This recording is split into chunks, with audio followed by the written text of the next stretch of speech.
home in the city to make her home on the hilltop to be beside them.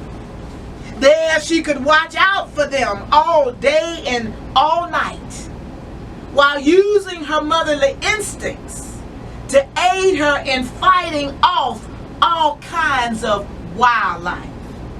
Whether it was to single-handedly fight the scavenger birds of the air by day, or battle the wild beasts of the field by night, this mother vowed within herself not to let her precious sons leave her sight.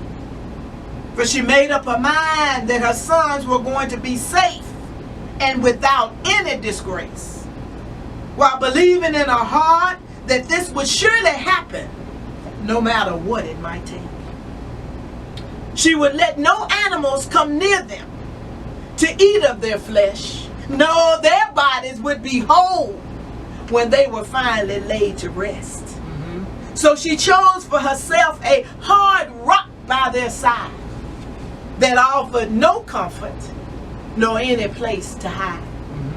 And because she could not mourn for her sons like other mothers got to do with theirs, Ritzpah didn't fret, because she knew in her heart what she had to do. She chose not to wear the traditional sackcloth that she had as a garment of mourning, but to use it instead as a weapon of choice to swing in the air against the animals that came running or flying from everywhere. Yes, shooing them from here and shooing them from there. She will use it both night and day, as she boldly cried out, "Lord, please hear my prayer. Lord, help me to fight these animals of prey who are coming from everywhere. Lord, help me, please, not to fall into utter despair. Don't let me give up and don't let me give in. Lord, help me, please, to endure unto the end."